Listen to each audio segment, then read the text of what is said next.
Hello everyone, my name is Tina Eichstedt, speech-language pathologist and senior product manager for Pearson Clinical Assessment. I'm coming to you today from my home office in Washington State, but in a virtual office with my friend and colleague, Nancy. Hi, I'm Nancy Castilleja. I'm a speech-language pathologist as well, and a senior product manager as well for the speech and language portfolio, as Tina is also. Tina and I represent professionals at Pearson who all in their previous life worked in either educational, healthcare, or private practices, just like you're doing now, as clinical or school psychologists, speech-language pathologists, occupational therapists, and educators. Our team across clinical assessment has been very busy the last few days with questions across settings and disciplines from so many of you. We decided that it might be most helpful to respond daily in several ways, one of which is this Topics of the Day video series.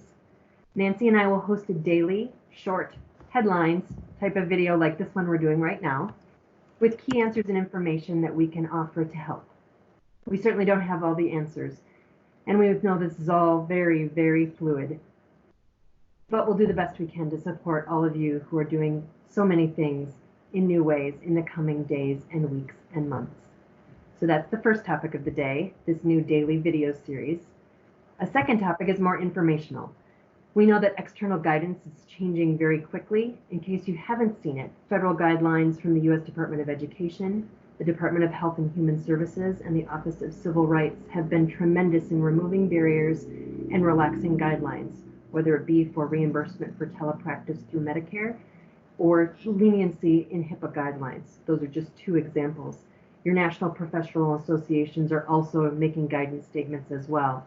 In addition, state associations around the country, either at the governmental level through the governor's office or through state departments of education, are sending out guidance too for state-specific regulations. There was just another one this morning from Texas that's important to pay attention to. All of them are being helpful to make it easier for you to serve individuals remotely.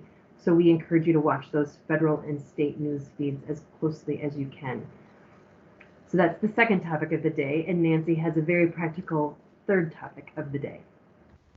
So here at Pearson, we've been receiving many questions about being able to deliver services via telepractice for assessment and for intervention. And the basic questions kind of center around, can we do assessment and can we do intervention via telepractice? And of course the answer is yes, definitely.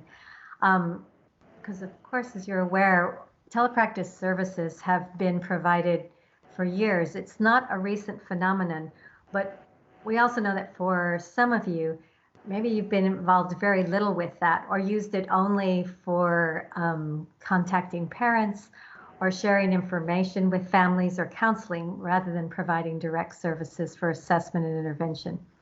And even if you were well aware that clinicians are providing assessment and therapy services via telepractice, you yourself have no experience doing that. And all of this is new for you as you're in your new ways of working with being in a remote setting and not an in-person setting with your clients.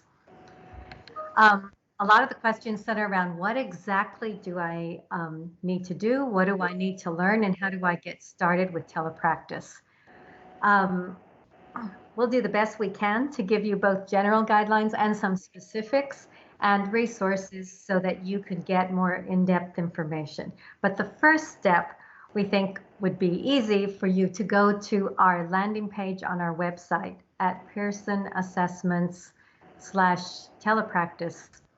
It'll provide some basic information, initial answers to those questions, and then in this daily video, we'll go into more detail about each of those topics as we learn about new developments, because we find we are having to update the information we even had for the prior few months as states make decisions about what's acceptable or allowable here during this time.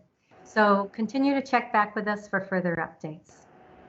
And thanks for being gracious as we get used to this medium. We'll welcome your feedback along the way. Have a great day. Thanks.